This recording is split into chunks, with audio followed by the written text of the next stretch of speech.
we always going to have on the one and only Dr. William Pepper, who is the author of An Act of State and also his recent book, The Plot to Kill King. Very deep into the King research, assassination legacy. How are you doing today, sir? Fine, thank you, Ron. It's an honor to have you on here. And also, I just want to do a quick thing. You have unique relationships with both Dr. King and also James L. Ray, correct? Yes, I was close to Dr. King the last year of his life, and I was James L. Ray's lawyer for the last 10 years of his life. And what is not greatly publicized is the fact that there was a civil trial in Memphis back in December of '99.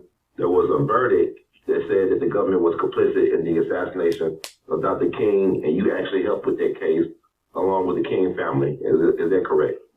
Yes, that's right. I represented the King's family as their attorney for that in that case.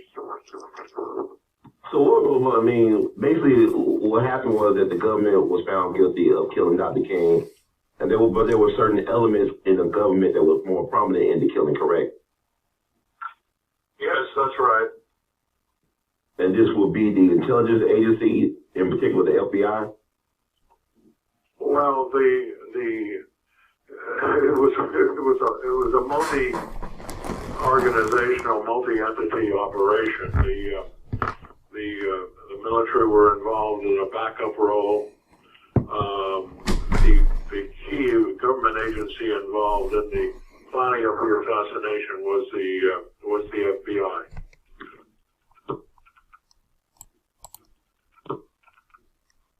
And they worked with local Dixie Mafia and organized crime figures, as well as officials of the city of Memphis, to carry out the assassination.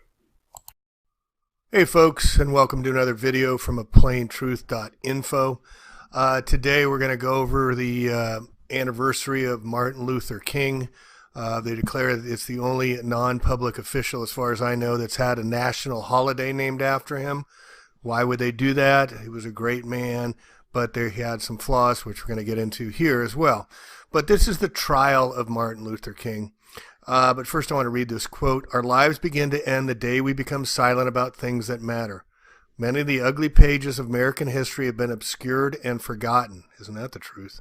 "The society is always eager to cover misdeeds with a cloak of forgetfulness, but no society can fully repress an ugly past when the ravages persist into the present." See Iraq, 2 million people killed for lies. "America owes a debt, no, the United States owes a debt of justice which has only begun to pay.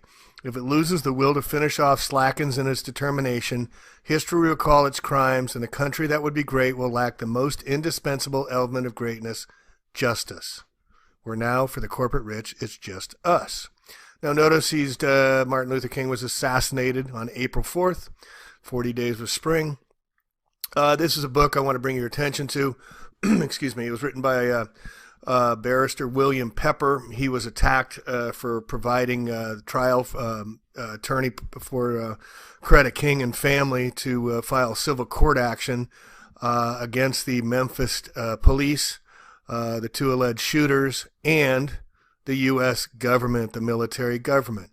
For a quarter century, conducted an independent investigation. The jury affirmed his findings, providing the family with a long-sought sense of closure and peace, which had been denied by official disinformation and cover-ups. Now the findings of this exhaustive investigation and additional revelations are presented in the pages of this important book. So Dr. William Pepper, Attorney William Pepper, the attorney for the King family, won a guilty verdict of a $100 settlement where a 30-day trial over 70 witnesses called and jury deliberation of just 2 hours against other unnamed co-conspirators of the Memphis Police Department and the 8-man sniper team backed by the 111th U.S. Military Intelligence Unit were all at the scene of the assassination. So this is the actual court transcript, closing arguments. I'll put it in the show notes. This was from the King Center. Interesting, the King Center out of Atlanta, Georgia, does not include the Act of State book by William Pepper, showing convincingly the conviction of the U.S. government, Memphis police, and others in the assassination of Martin Luther King. But here I want to show you in the transcripts This was the closing transcripts by William Pepper, that there were others involved. The 111th Military Intelligence Group based at Fort McPherson was there. Martin Luther King was under severe surveillance. Ellen Arkin, Memphis Police Department Intelligence Bureau, Intelligence Division, they were in his office too. They were here. Photographers on the roof that Captain Wyden talked about, on the roof of the fire station. Who put them there? Well, they were a psychological operation team, photographed everything throughout the day.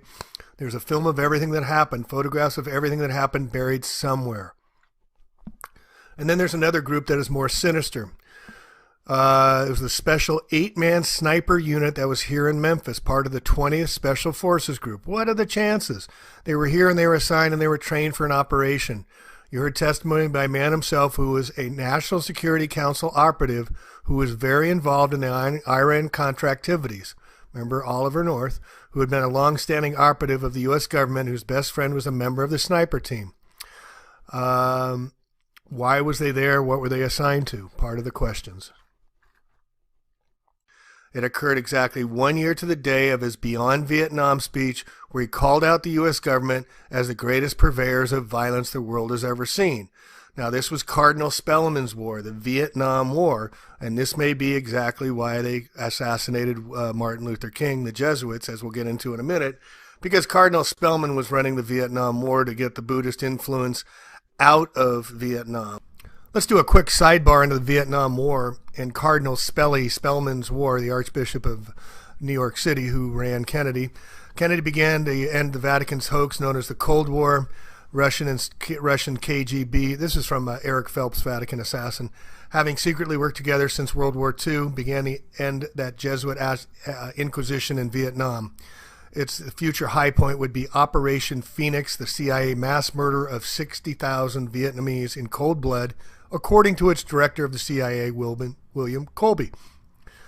So it says here that the president interfered with the Holy Office Inquisition, and that millions of heretic Buddhists were to be exterminated. The international drug trade would explode.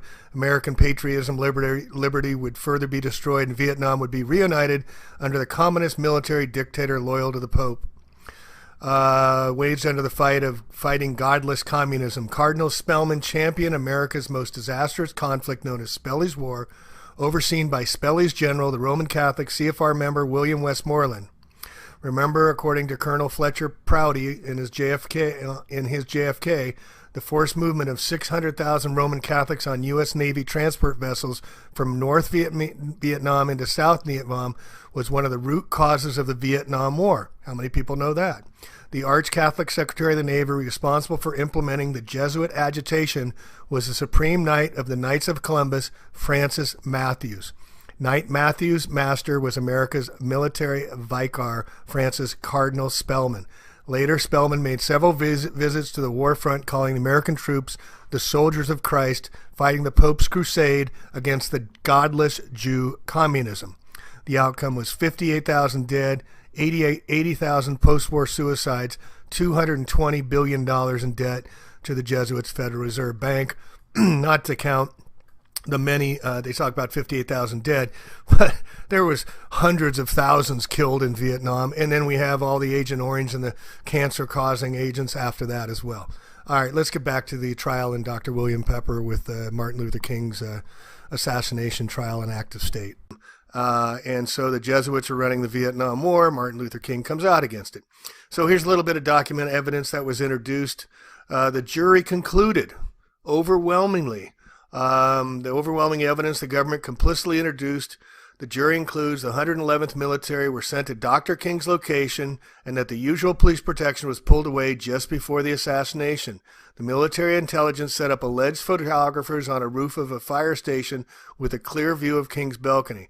20th Special Forces Group had an 8-man sniper team at the assassination location that day. Memphis Police Special Bodyguards were advised they weren't needed on the day of the assassination. Constant police protection was removed. Dr. King's room was changed from a secure first-floor room to an exposed balcony room. Police ordered the scene where multiple witnesses reported the source of the shooting cut down or their bushes would have. So they cut down the bushes that supposedly the sniper shot from after the assassination. Sanitizing a crime scene, police abandoned investigation procedure to interview witnesses who lived by the scene of the shooting. The rifle that Mr. Ray delivered was not matched to the bullet that killed Dr. King and was not sighted to accurately shoot. Okay? And King's family and William Pepper alleged that King's speech calling upon the end of the Vietnam War and his plan for 500,000 camp-in Washington, D.C. in the summer of '68 were a threat to the dominant and fascist political factions within the government. The conclusion is consistent with U.S. history, past and recent, for U.S. leaders to lie and kill for wars. Please watch this 6-minute evidence of the trial, 8-minute video on the FBI's disclosure, which we showed a little bit in the beginning here. Now, U.S. corporate media did not cover the trial interviews with the King family or textbooks. They did not even cover that there was a full conviction of the U.S. military, the Memphis police, for the full conviction of Mexican police for the assassination of Martin Luther King, and they won $100. But there's no mention of that. But we go to the O.J. Simpson trial, and they got coverage everywhere. 142 million people listened and watched. Apparently, according to Dr. Pepper, William Pepper, he told me this directly when I met him, that Katie Couric was there from the Today Show to report on the King family victory over the government for the assassination of their father and husband, and she wasn't allowed to report that, told she would be losing the job. All right? So this gets into this whole magic bullet theory. The lone gunman in 1968 just happened to kill each one of these three. Never do we point a finger at the real perpetrators until it's many, many, many, many years later. So we must understand that Martin Luther King was not perfect. He did say some great things. He did some great deeds. He was a great humanitarian, but he also had his other side, which I want to get into a little bit here, unfortunately, because even though he was a good family man and he had 4 children and whatnot, and he worked in the clergy and whatnot, now they put up a statue of him. It is curious why Martin Luther King was allowed to continue on as long as he did with the speeches and the rallies and how many people he was able to garnish, when back then the loose press controlled all media. So how was he able to get media? To this day, you still can't get media. Well, we find out, and this is work by Eric John Phelps, who is a bigot, who is a racist, who's written about the Vatican assassins, tied the Jesuits and the Vatican to much of the world power today. It's a very good book, but I don't have a lot of respect for Mr. Phelps at all. But he gets into the whole Society of Jesus and what Martin Luther King's relationship with Knight de Malta, Henry Luce, who owned the Luce Press, Time Magazine, Life Magazine, all those, right across from Rockefeller Center, across the street from Francis Cardinal Spellman's St. Patrick Cathedral. And just a side note, it was Luce from Time Magazine who purchased the Zapruder film for the Kennedy assassination for $150,000. So he says the serial adulterer and black socialist communist Martin Lucifer King was controlled by black Freemason A. Philip Randolph. Randolph in turn was controlled by his white massa Cardinal Spellman Jesuit John Lafarge. Lafarge made sure Spellman was accepted with the pro-black, anti-white, Rockefeller-financed NAACP, as well as the pro-black, anti-white Urban League. The order in keeping its centralized black anti-white movement, uncivil rights movement on track made sure there were several FBI agents within the orb of the movement. One of these, Ernest Withers, now a member of the Black Pope's hatefully racist, anti-white, pro-black Nation of Islam, led by Freemason and FBI informant, Tribal Chief Louis Farrakhan. And it goes on to say that Farrakhan was one of the co-conspirators in the murder of the honest Malcolm X. It was Malcolm who stated that the KKK and the NOI have the same paymasters, proving that the Jesuit-ruled false prophet Elijah Muhammad was a serial pedophile who fathered 9 babies to 6 black teenage girls. For this, Malcolm was shot down like a dog. The murder carried out in orders of the white devil Francis Cardinal Spellman. And most important of all, to further centralize power in Washington, why would they do this? Why would they let Martin Luther King expose the civil rights injustice, justifying more income, excising tax to be spent, and creating more federal agencies? What are they doing today? Creating more federal agencies, more jobs for blacks, giving more money to blacks, further destroying white Protestant middle class. This is they've been doing since the 1600s, trying to get the Protestants, the ones protesting the Vatican Jesuits, out of the country. And that's a large reason why they opened the borders to allow South American, Mexicans, Hispanics, whatnot, to come across the border, because mostly they're Roman Catholics to support the Roman Catholic cause. That's one big argument made for the very long term. One thing to remember about the Jesuits, they are very, very, very long-term planners. So it goes on to say, in Raging Whites, little by little, continuous, incessant black-on-white crime. What are we seeing today? Black Lives Matter, white versus black. So as to say, in the end, a seething white population to act as putty in the hands of the white fascist military director overseen by American Jesuit powers. All right, and then there's also this unfortunate part here that I'm not saying it's a bad thing, but he championed Planned Parenthood.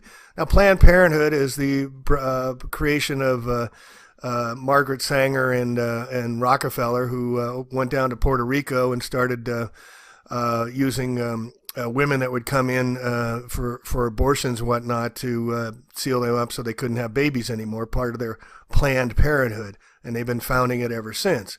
But Martin Luther King apparently was a proponent of the Planned Parenthood, and the Rockefeller created Planned Parenthood. Now, the other part that we need to get into here is the Martin Luther King tapes. These tapes have been sealed until 2027. Now, why would they seal tapes against Martin Luther King when they're trying to out Martin Luther King as a bad guy? Does that make any sense to anybody, unless there's something they don't want to get out yet? FBI director filed a request with Attorney General Robert Kennedy to wiretap King and his associates. Kennedy gave the Bureau permission and tapped their phones and placed hidden microphones in homes, hotel rooms, and offices. Now, why would Robert Kennedy give permission to J. Edgar Hoover? Now, remember, Kennedy was shot as well that year in '68. The FBI was unsuccessful in proving that he had ties to communists. However, it did have something that would reveal embarrassing details about King's life. In January 31st, 1977, Lewis Smith, judge, ordered all known copies of recorded audio tapes and written transcripts resulting from the FBI surveillance of King between 1963 and 1968 to be sealed in the National Archives and away from public access for 50 years. So in the story goes that also that Ralph Abernathy, his close friend, in his autobiography, "And the Walls Came Tumbling Down," he mentions that King was a womanizer. He wrote this about the surveillance tapes. Excuse me. I remember in particular a stay at the Williard Hotel in Washington where they not only put in audio receivers but video equipment. Then after collecting enough of this evidence, they began to distribute it to reporters, law officers, and other people in a position to hurt us.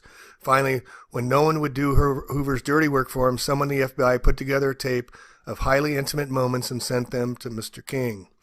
Now, why wouldn't they release this, folks? Why wouldn't they be putting this out if they're against Martin Luther King? Why wouldn't they be releasing all these sex tapes to discredit him and discredit the black movement and whatnot? Because they don't want it to get out. Well, why don't they want it to get out? Because they want to protect Dr. King's image. There's no other reason for them not wanting to get out if they're against Dr. King. So again, unfortunately, even though Dr. King had many great speeches and said many great things, was he playing for the other team? Was he playing for the Jesuits? Well, let's take one more look here. So Martin Luther King did, in fact, have relationships with the Jesuits.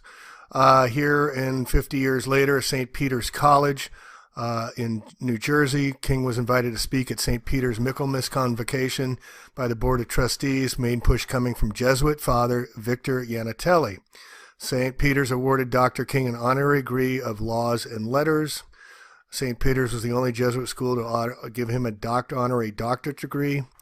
The Jesuits of St. Peter's recognized the significance of Dr. King's great work and supported the cause. Jesuit Father Edmund G. Ryan was the dean of the college, wrote a letter. He praised Dr. King's spiritual principles. I've taken the position in this case and quite proud of it and believe it is according to the best traditions of St. Peter's College, the Jesuit order, and the Roman Catholic Church. Following along the doctrines of the church, they're saying Martin Luther King was. So I greatly admire this man, but there are some things I seriously question today. Here is a picture of a Jesuit, Father Hesburgh from Notre Dame, with Martin Luther King and a "We Shall Overcome" march. And what we're going to see here is a sculpture that was put right outside South Bend, Indiana, and is showing that the Jesuits and Martin Luther King were literally hand in hand. The Reverend John L. Jenkins, Notre Dame president, recalled Hesburgh's describing attending the rally in Chicago. Someone in King's staff called Hesburgh, as the story goes, and Sunday morning and asked him to participate. "What time do you need me?" he said. The priest can go in his car, drove to Chicago, and joined hands with King and others at Soldier Field, gathering in the We Shall Overcome. An unknown photographer snapped the picture.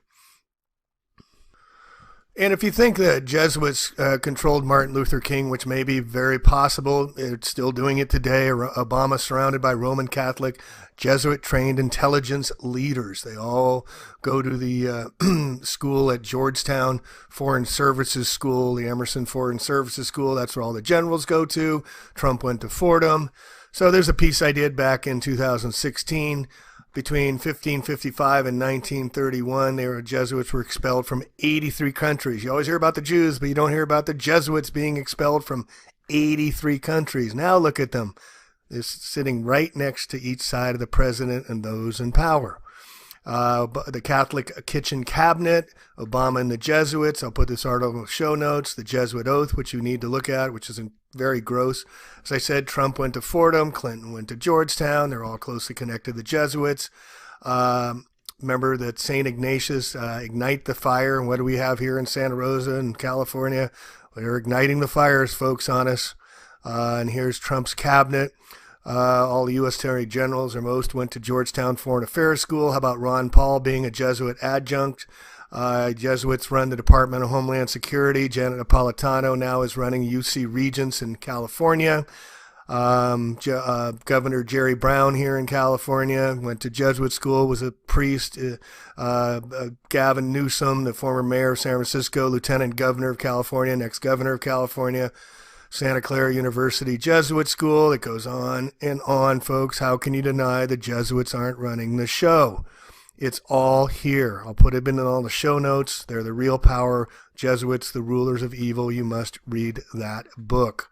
All right, that's all I got today. Sorry to do a hit piece on Martin Luther King, but they hit Martin Luther King as well when he started to go against their ways of what they wanted for him, it looks like.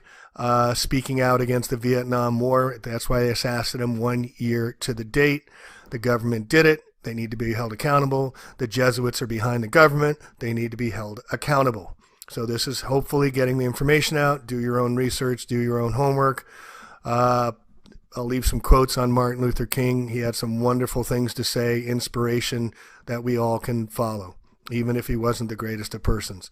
Anyway, there's a plain truth out. We'll catch you on the next video. Love one another. Peace.